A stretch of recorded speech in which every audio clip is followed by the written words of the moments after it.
देवी सुरेश्वरी भगवती गंगे त्रिभुवन तारिणी तरल तरंगे शंकर मौलिनी वासिनी विमले मम मतिरास्तं तव पदकमले भागीरथी सुखदायिनी मातस्तव जल महिमा निगमे ख्यातो नाहं जाने तव महिमा तव महिमानं त्राहि कृपामयी माम ज्ञानम।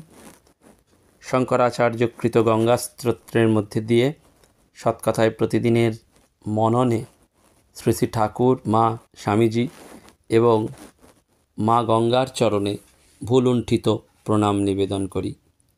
सत्यि सत्यि नदी तमे अम्बितमे देवी तमे गंगार सौंदर्य एवं माहात्म्य आमादेर काछे अत्यंत पवित्र।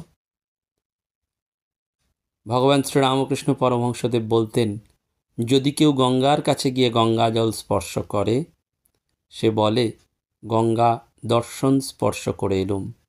सब गंगाटा हरिद्वार थेके गंगासागर पर्यन्त हाथ दिए छूते हय ना। सुतरां एई गोमुख थेके गंगासागर पर्यन्त जे परिक्रमा सेटी शुधुमात्र तीर्थ परिक्रमा नय, ए जेन आमादेर अंतर पूर्णतार एक अनाबिल परिक्रमा। एकदिन गंगार द्वारे गंगा तीरे बसे जप करछिलेन महामती भीष्म। एमन समय नानान तीर्थ परिभ्रमण करे सेखाने उपस्थित हयेछिलेन ऋषि पुलस्त। भीष्म ताके प्रणाम करे बोललेन, ऋषिवर आपनि बहु तीर्थे गियेछेन, श्रेष्ठ तीर्थ कोनटी?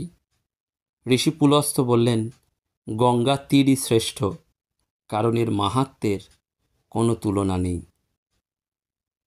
पितामह भीष्म बोललेन, आपनि सेई माहात्म्येर कथा बोलुन। ऋषि पुलस्त बोललेन, महाबाहु मानुष ब्रह्मचारी एकाग्रचित्त हये गंगाय स्नान करले पाप शून्य हय ओ बाजपेय यज्ञेर फल लाभ करे। कुरुनंदन जेखाने सेखाने अवगाहन करा होक ना केन सर्वत्रई गंगा कुरुक्षेत्रेर तुल्य, किन्तु सेई गंगा कङ्खले विशेष तीर्थ एवं प्रयागे अति महातीर्थ। मानुष शतपाप करेও यदि गंगा स्नान करे तबे अग्नि जेमन काष्ठ दग्ध करे तेमनि गंगा जल तार सेई समस्त पापके दग्ध करे।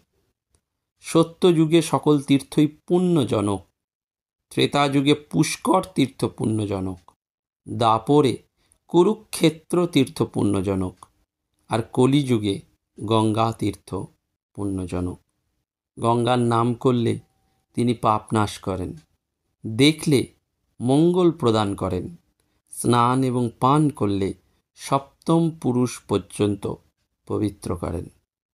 राजा मानुषेर जे परिमाण अस्थि गंगा जल स्पर्श करे सेई मनुष ततकाल स्वर्गलोके सम्मानित हय। स्वयं ब्रह्मा एइरूप बोलें जे गंगार समान तीर्थ नाई, नारायण अपेक्षा श्रेष्ठ देवता नेই एवं ब्राह्मण अपेक्षा उत्तम वर्णও নাই।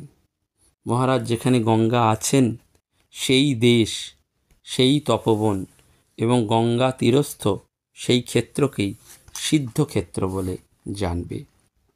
এইভাবে আমরা মহাভারতের বন পর্বে সত্যি সত্যি গঙ্গা মাহাত্ম্যের কথা পাই। তেমনি শ্রী মহাভাগবতে বলা হয়েছে হরিদ্বারে প্রয়াগে চ গঙ্গা সিন্ধু সমাগমে মহাফলপ্রদা গঙ্গা তস্মাৎ তত্র বিশেষত যত্নত স্নান দানাদিন কুর্মার্ত। অর্থাৎ গঙ্গা সর্বত্র মহাফলপ্রদা হলেও হরিদ্বারে প্রয়াগে ও গঙ্গাসাগরে বিশেষভাবে ফলপ্রদা। মানুষ সেখানে সযত্নে স্নান দানাদি করলে মুক্ত হয়। সত্যি সত্যি এই মা গঙ্গা যেন সমস্ত সত্তাকে ছাড়িয়ে মানুষের হৃদয়ে সর্বত্র প্রকাশমান। হরিদ্বারের কাছে আমরা সপ্তঋষির আশ্রম পাই এবং তাদের তপস্যা যাতে ভঙ্গ না হয় সেই জন্য যেন গঙ্গা সাতটি ধারায় বিভক্ত হয়েছিলেন। এবং হরিদ্বারের কুম্ভ মেলার বর্ণনাও পাওয়া যায় সমাচার দর্পণ পত্রিকায়। দেবী গঙ্গার কথা বহু ক্ষেত্রেই আমরা পাই এবং স্বামী বিবেকানন্দের নির্দেশে 1902 সালে স্বামী কল্যাণানন্দ কঙ্খলে এসে অসুস্থ মানুষের জন্য সেবা কাজ পত্তন করেছিলেন। পরবর্তীকালে তার সঙ্গে যোগ দিয়েছিলেন স্বামী নিশ্চয়ানন্দজি। পরবর্তীকালে সেটিই আমরা কঙ্খলে রামকৃষ্ণ মিশন সেবাশ্রম সংলগ্ন বাঁধানো যে ঘাট, সেটি বিবেকানন্দ ঘাট নামে পরিচিত। সত্যি সত্যি এই প্রয়াগও এমন একটি তীর্থক্ষেত্র যেখানে বিজ্ঞানানন্দজি মহারাজ দীর্ঘকাল তপঃপুত জীবনযাপন করেন এবং প্রয়াগে তিনি ভাবচক্ষে দেবী ত্রিবেণীরও দর্শন করেন। প্রয়াগ আসলে গঙ্গা, যমুনা এবং সরস্বতীর জলধারার মিলিত প্রকাশ, এবং সেখানে গঙ্গা যমুনা দৃশ্যমান হলেও সরস্বতী অন্তঃসলীলা। সম্রাট শাহজাহানের দরবারে সভাকবি ছিলেন পণ্ডিত জগন্নাথ। গঙ্গাকে নিয়ে তার অসাধারণ কাব্য গঙ্গা লহরী, এবং এই কবি জগন্নাথকে নিয়ে বহু কাহিনী প্রচলিত রয়েছে। শোনা যায় তিনি মুসলমান কন্যাকে বিবাহ করেছিলেন, যার জন্য সমাজে তাকে একঘরে হতে হয়। তিনি লিখেছিলেন, মা গঙ্গে, এই জগতে কেউ কেউ শুধু ইহলোকের চিন্তায় ব্যস্ত, কেউ বা পরলোকের চেষ্টায় নিরত, কিন্তু এই আমি জগন্নাথ আমার ইহকাল পরকাল তোমার ওপর ভার দিয়ে নিশ্চিন্তে ঘুমিয়ে আছি। প্রবাদ আছে, পণ্ডিত জগন্নাথ এবং তার স্ত্রী সমাজের অত্যাচারে আত্মাহুতির সিদ্ধান্ত নেন। দুজনে বারাণসীর পঞ্চগঙ্গা ঘাটে এসে গঙ্গা লহরীর শ্লোক বলতে থাকেন, এবং প্রতিটা শ্লোকেই গঙ্গার জল বাড়তে থাকে। শেষ শ্লোক যখন বলা হয় তখন গঙ্গা দুজনকে ভাসিয়ে নিয়ে যায়। সেখানে বলা হয়েছে, হে ত্রিপথগা, কিছু মানুষ দেবতাদের পূজা করে, কিছু মানুষ কৃচ্ছ সাধন করে, যাগযজ্ঞ নিয়ে থাকে, আবার কিছু মানুষ যম নিয়ম করে চলে। আমি শুধু তোমার নাম সর্বস্ব করে জগতের সব কিছুকে তৃণের মতন তুচ্ছ জ্ঞান করি। দক্ষিণেশ্বর মন্দির প্রতিষ্ঠার পর ঠাকুর, তখন কিশোর গদাধর, অপ্রসন্ন ছিলেন। তার চিরকাল নিষ্ঠা ছিল যে শূদ্রের অন্ন গ্রহণ করবেন না, অথচ রাসমণির মন্দিরে খেলে তার ব্যতিক্রম ঘটবে। তাকে দাদা রামকুমার বুঝিয়েছিলেন যে মন্দিরে দেবতাকে নিবেদন করা প্রসাদে কোনো দোষ নেই। তবু গদাধরের মন ওঠে না। শেষে দাদা বলেছিলেন, তবে সিধা লইয়া গিয়া পঞ্চবটী তলে গঙ্গা গর্ভে স্বহস্তে রন্ধন করিয়া ভোজন করো। গঙ্গা গর্ভে অবস্থিত সকল বস্তুই পবিত্র, এ কথা মানো তো। খাদ্যাখাদ্য সম্পর্কে গদাধরের নিষ্ঠা তাঁর গঙ্গা ভক্তির কাছে পরাজিত হয়েছিল। এমনই ছিল তার গঙ্গা সম্পর্কে ধারণা, এবং তারপর গঙ্গা তীরেই কাটিয়েছিলেন সারা জীবন। তার ঘরের পশ্চিমের গোল বারান্দা দিয়ে তিনি গঙ্গা দর্শন করতেন, এবং সারা জীবন ঠাকুর অসাধারণ ভক্তি করেছেন এই গঙ্গাকে। বলতেন, নিত্যশুদ্ধ ব্রহ্মই জীবকে পবিত্র করবার জন্য বাড়ি রূপে গঙ্গার আকারে পরিণত হইয়া রহিয়াছেন। সুতরাং গঙ্গা বাড়ি সাক্ষাৎ ব্রহ্মবাড়ি। গঙ্গা তীরে বাস করলে দেবতুল্য অন্তঃকরণ হইয়া ধর্মবুদ্ধি স্বতঃস্ফুরিত হয়। গঙ্গার পূত বাষ্পকণা পূর্ণ পবন উভয় কোলে যতদূর সঞ্চরণ করে ততদূর পর্যন্ত পবিত্র ভূমি, ওই ভূমিবাসী দিগের জীবনে সদাচার, ঈশ্বর ভক্তি, নিষ্ঠা, দান এবং তপস্যার ভাব শৈলসুতা ভাগীরথীর কৃপায় সদাই বিরাজিত। অনেকক্ষণ কেউ যদি বিষয় কথা আলোচনা করতেন, তাকে বলতেন, একটু গঙ্গা জল খেয়ে আয়। আবার কোনো অশুদ্ধ মানুষ এলে বা কেউ কোথাও বসে কুচিন্তা করলে তিনি সেখানে গঙ্গা জল ছিটিয়ে দিতেন। কেউ গঙ্গা জলে শৌচাদি করলে বিরক্ত হতেন, নিজেও করতেন না। গঙ্গায় স্নান করতে নেবে প্রথমে মাথায় ছেটাতেন গঙ্গা জল, তারপর মুখ ধুয়ে কুলকুচি করে হাতের তালুতে ফেলতেন, গঙ্গায় নয়। একদিন স্বামী অখণ্ডানন্দজি গঙ্গায় শৌচ করতে যাচ্ছেন, দেখে ঠাকুর বললেন, ওরে আয়, ওরে আয়, গঙ্গা বাড়ি ব্রহ্মবাড়ি, এখানে কি ছোঁচাতে আছে? যা, হাঁস পুকুরে যা। অখণ্ডানন্দজি বললেন, যদি অন্য জল না পাই? ঠাকুর উত্তর দিলেন, যদি অন্য জল না থাকে তবে ছোঁচাবি। ভক্তদের প্রতি তার উপদেশ ছিল যে গঙ্গাজল জলের মধ্যে নয়, শ্রী বৃন্দাবনের রজ ধুলোর মধ্যে নয়, আর জগন্নাথের মহাপ্রসাদ অন্নের মধ্যে নয়, এই তিন ব্রহ্মের স্বরূপ। গঙ্গা দশহারার দিন ঠাকুর তার ভক্তদের বলতেন গঙ্গা স্নান করতে। বলতেন আজ গঙ্গা স্নান করলে মা গঙ্গা দশবিধ পাপ হরণ করেন, তাই তো বলে দশহারা। আবার বলতেন গঙ্গা স্নানে সহস্র পাপ ধুয়ে মুছে যায়। একদিন শ্রীরামকৃষ্ণ অনাচারী অথচ বিশ্বাসী ভক্ত গিরিশ ঘোষকে বললেন, দেখ, যদি কেউ মা গঙ্গার কাছে অকপটে গিয়ে নিজের সব দুর্বলতার কথা জানায়, তাহলে মা তার সব অপরাধ মার্জনা করেন। গিরিশবাবু সেই কথাকে শিরোধার্য করে রোজ গঙ্গায় গিয়ে নিজের অপরাধের কথা বলতেন। যেদিন যেতে পারতেন না, গঙ্গার দিকে মুখ করে বলতেন। লাটু মহারাজ পরবর্তীকালে বলেছিলেন, তাতেই তিনি শুদ্ধ হয়ে গেলেন। ঠাকুর বলতেন গঙ্গা স্নানে সব পাপ যায়। আবার বলতেন, যদিও জ্ঞানীর মুক্তি হবেই, স্থান অস্থানের অপেক্ষা নেই, তবে অজ্ঞানীর পক্ষে গঙ্গা তীর। গঙ্গার সেই প্রবাহ যুগ যুগ ধরে বয়ে চলেছে। গঙ্গার কথা প্রসঙ্গে লাটু মহারাজ বারবার বলছেন যে গঙ্গা দশহারার দিনে হামাদের সব উনি গঙ্গা পুজো করতে বললেন।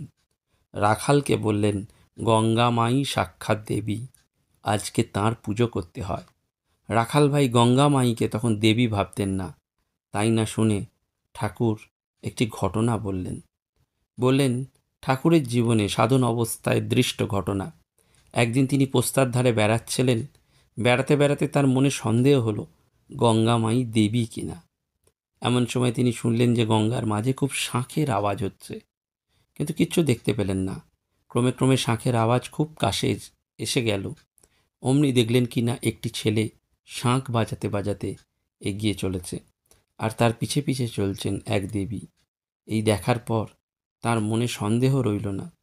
ঠাকুরের এই কথা শুনে রাখাল ভাই বড় আশ্চর্য হয়ে গেল। বলে, আমাদের অত শত জানা নেই। আমরা তো জানি গঙ্গা তো নদী, স্রোতের জল, মাঝি মাল্লারা ওখানে কত প্রস্রাব করে থাকে। রাখাল ভাই এর কথা শুনে ঠাকুরের রাগ হলো। বললেন, খবরদার, গঙ্গায় কখনো বাহ্যে প্রস্রাব করবিনি। সেই অবধি রাখাল ভাইকে আর গঙ্গার ধারে শৌচ করতে দেখিনি।